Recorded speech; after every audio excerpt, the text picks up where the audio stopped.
The roots of a maple tree are mistaken for the reanimated corpses of the damned, crawling desperately to the surface of the earth to wreak havoc on the living. A fine layer of mist is the soul of a long-lost lover, hopelessly trapped between two planes of existence. Cemeteries have a reputation for being eerie places where our imaginations can be stimulated to a point of extreme dread.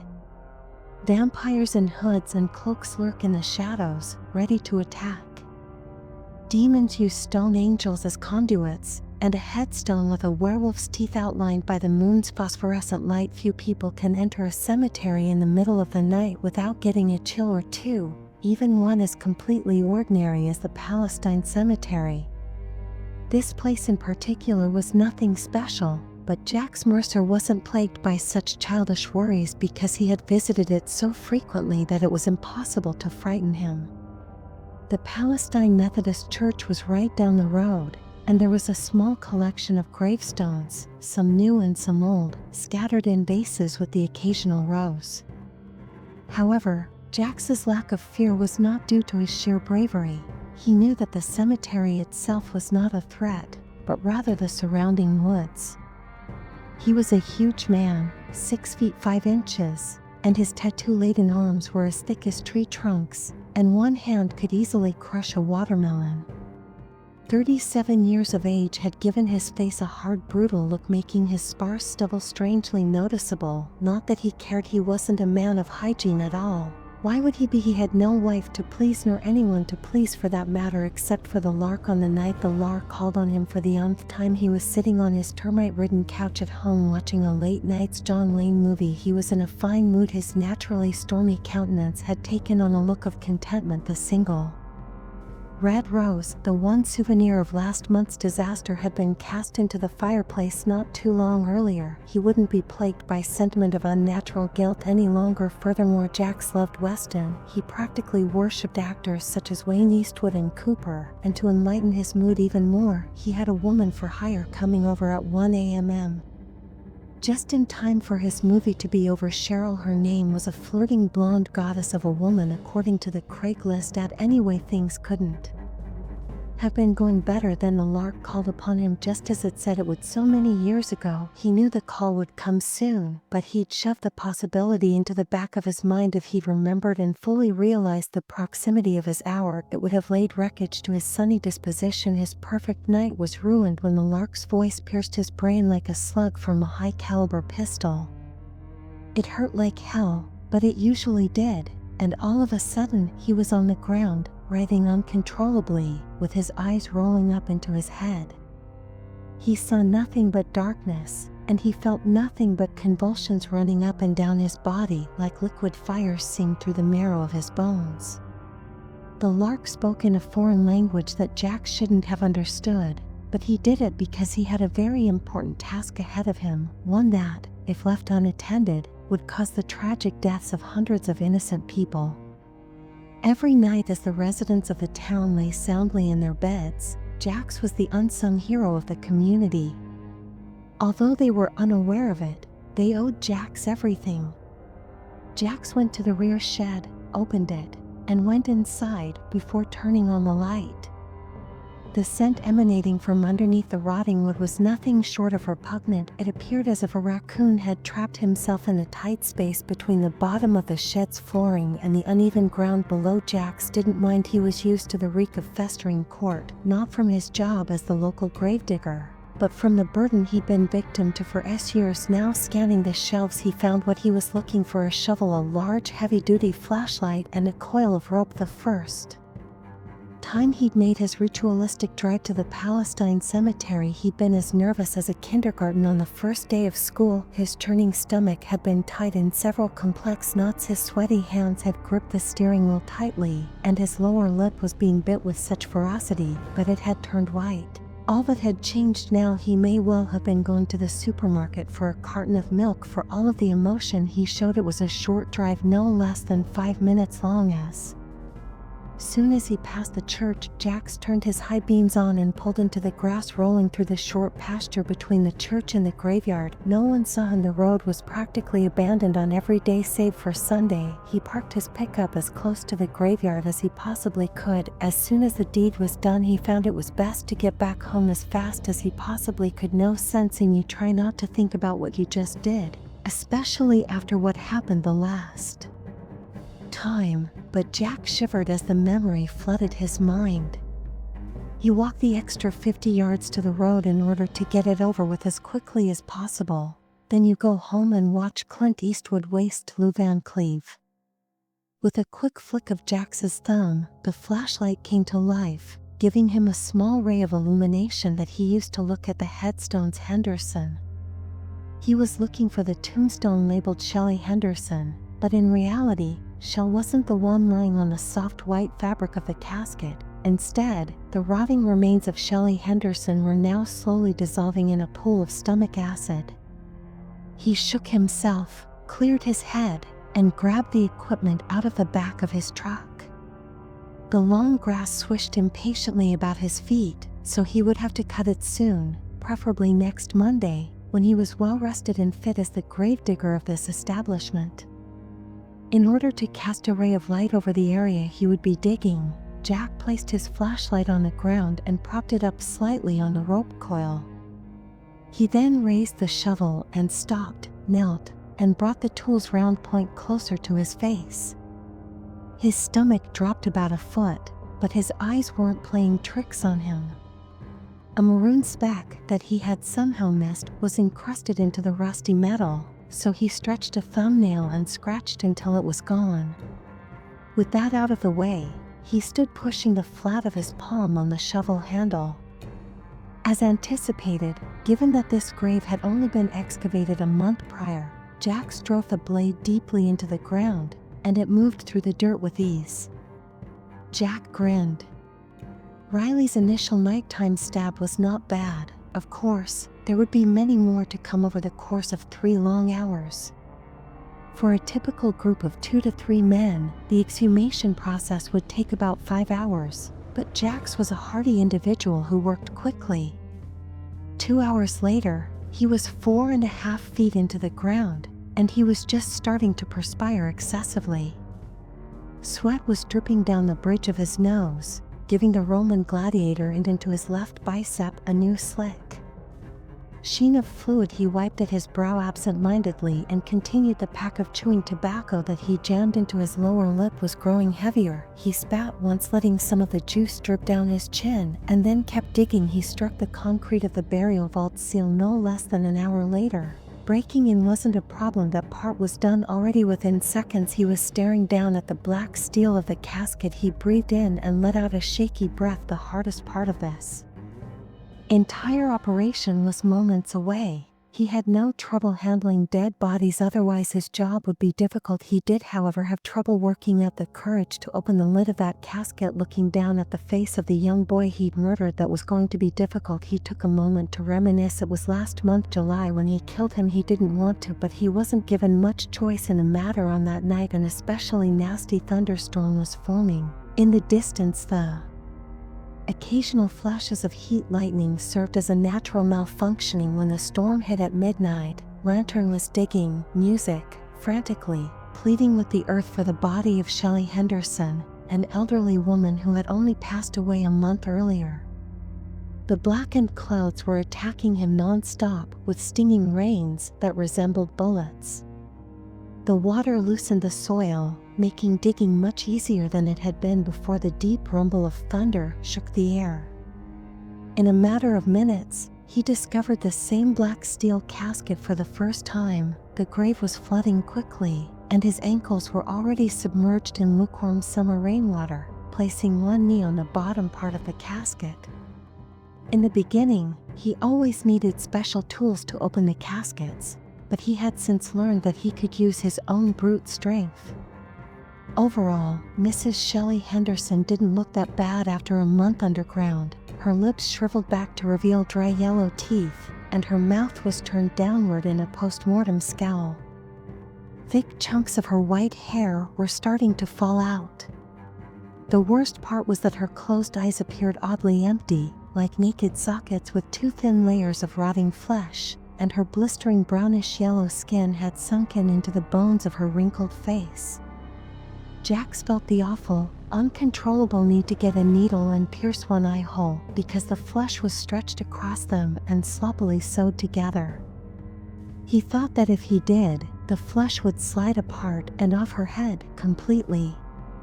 She had been buried in a gorgeous white dress with pricey lace, so the casket itself probably wasn't too. Somebody or someone had invested a great deal of effort and money to provide her a restful sleep. When his mother passed away 15 years ago, Jax took similar actions and almost felt bad for upsetting Shell's last resting place. He almost slit his hand under the corpse's shoulder, as he had done numerous times before, and the bare skin at the back adhered to the linings cloth. Ironically, he was always as careful with the bodies as he could be, even though the destruction that would eventually befall them would make him unhappy. Some of Shell's skin peeled and left a slimy residue on the expensive fabric, but oh well, cradling her in his arms like an overgrown newborn. The gravedigger pulled Shell out of her shell, lifted her, and kindly placed her on the level ground above his dirt pile. Jax was only thinking about how he would need to relocate the body swiftly upon seeing him when he emerged from the grave. The child's name was Ronnie Blakely, but Jax didn't know him at all or even personally. In fact, he didn't find out until later that week when he read about his disappearance in the newspaper with shaking fingers. He was a short, little man, especially in comparison to Jack, and his face was marred by the adorable features of childhood, like freckles and chubby features. Someone like Shelley Henderson probably pinched his cheeks occasionally. He had a single red rose in his hands, which Jax would eventually destroy in his fireplace. His chestnut brown hair was partially hidden by the hood of his yellow rain slicker, and he was looking at Jax with half confusion and half fear. His tiny green eyes kept darting from his frozen form, with one knee on solid ground and the other leg still in the hole, to the body nearby. Though he didn't let it show, Jax was in a panic. This wasn't meant to happen, it couldn't happen now, and it wasn't a child. Oh my God, why couldn't an adult have approached him? Adults could be negotiated, reasoned with, and even threatened, but in Jax's experience, children only ever talked.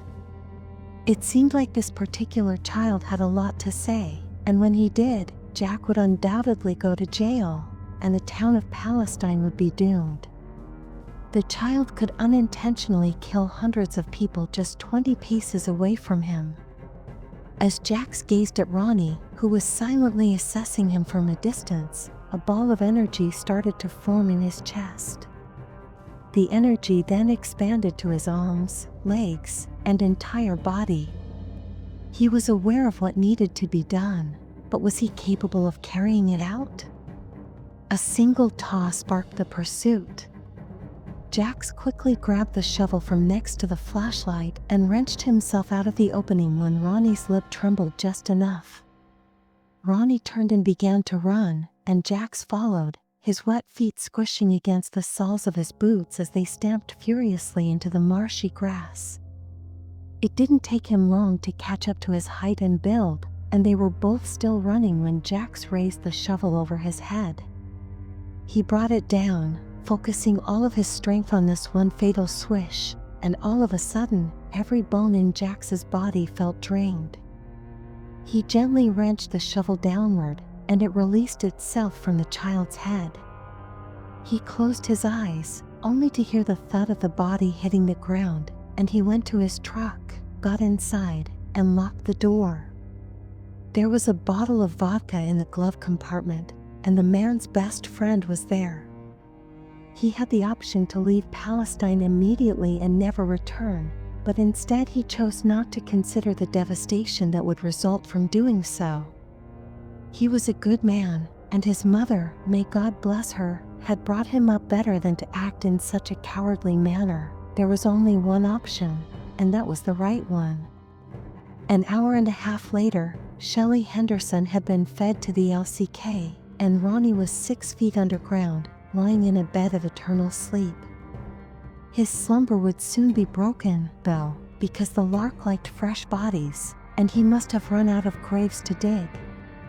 That was a frightening thought, and JX did his best to ignore it because he believed in the adage, do what you can while you can, and if you have a problem, wait until it presents itself instead of worrying about it. He had taken one item from the boy, a single red rose, to preserve some of his innocence that would otherwise have been wiped off the face of the earth. Jax came to the realization that it felt like only last week that search parties had been sent out and that Ronnie's pathetic faux funeral had taken place only a few yards from the location of his real body. Jax couldn't help but find it because it was so ironic and darkly humorous. He gazed down at the coffin that held the Lark's monthly meal. He inhaled the cool air, allowing it to fill his lungs, and then, with a single, quick, perfect gesture, he knelt down, hooked his fingers beneath the lid, and pulled open the boy's next to last resting place. Jax felt sick to his stomach, not because of the body itself, but because he was the one who had caused this once living creature to lie motionless. Carefully, he put a finger on Ronnie's shoulder and pressed the skin underneath, which was strangely music.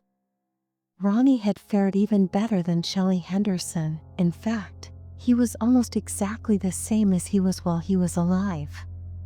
The walk into the woods was the easiest part.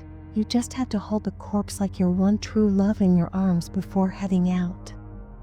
In less than 5 minutes, Jax arrived at a clearing in the forest with a deep incline that led into a huge abyss of mud and slime about 50 feet across. Jax stopped and laid the body out on the ground in the proper position for the upcoming task. He smelled the lock before he saw it, which he always did as much as he'd been around the dank stench of decomposing and even bloated cabs. The smell of the LCK always managed to make him wrinkle his nose in disgust. It was ozone mixed with warm rotted eggs and a strong touch of the sewers. Jax's feet shook a little, and he stepped back, wary of his surroundings because he was afraid that if he had fallen into the pit by accident, everything would be lost in many ways. Then, from the chasm of filth below, there was a low, gentle stirring in the muck that was beginning to emit a low hum as it bubbled gently at first, then more violently as it progressed into a full gargle with the buildup of fizz. Near the outer rims of the pool of sludge, a single black tentacle emerged from the slime, sleek, shiny, and smooth. Like the tail of an enraged lion testing the night, the reptilian rope swished through the air. Apparently, it enjoyed this sensation since more 10, 20, 40 quickly joined it. It was a new trick, likely an attempt at intimidation, and it was working because Jax couldn't keep track of how many of them vibrated energetically, revealing the source of the bubbling and fizzing. A cool hand of reassurance touched his mind, and he closed his eyes and clenched his fists. It was an illusion, and the same illusion that had enticed him into the woods all those years ago forced him into that deal. There was no comfort here. He detested the Lark, and the Lark would destroy him without a second thought. That was all that had happened when they had first met a few years ago. A series of high, shrill, pitched clicks resounded off the trees, and it was laughter. The Lark was laughing at Jax, and all he could do was swallow his pride and push the comfort to the limits of his consciousness, forcing himself to face the harsh reality of the world. Since he was now on the lower end of a high-stakes deal for the rest of his years, every month one egg some body for the Lar, and if the Lar didn't get what he wanted, Palestine would be razed. How fair. Given that Jax was young and naive, the Lar must have known this and been able to sense that such minds are easier to twist and pervert. How bitterly Jax spat out what was left of his tobacco. A weary feeling of rage was growing inside of him, beginning in his heart and spreading throughout his veins. Jax was simply worn out from giving so much to people who had given him so little, from the monotonous cycle that had become his life, and from realizing that there was no escape in a single outburst of pitiful and sad rage. Jax charged forward and kicked Ronnie's body squarely in the sternum, sending him plummeting into the emptiness where 1,000 water moccasins appeared to be crawling over the body, especially in the moonlight. Within a minute, he was engulfed by both muck and tentacles. After finishing his labor here, Jax went to look at the remaining tombstones in the Palestine cemetery, as there weren't many. When he ran out, Jax knew what he would do. He could definitely get bodies from other cemeteries, but moving them would be too much work. Besides, not many cemeteries were as remote as this one. Jack considered how simple it had been to kill Ronnie with a single, quick blow to the head. Could it be too hard to do that again? The rose was burned to ashes to dust, and there was no more guilt. Probably multiple times. In fact, if he was lucky, he might even be arrested after the Palestine cemetery was no longer useful to him.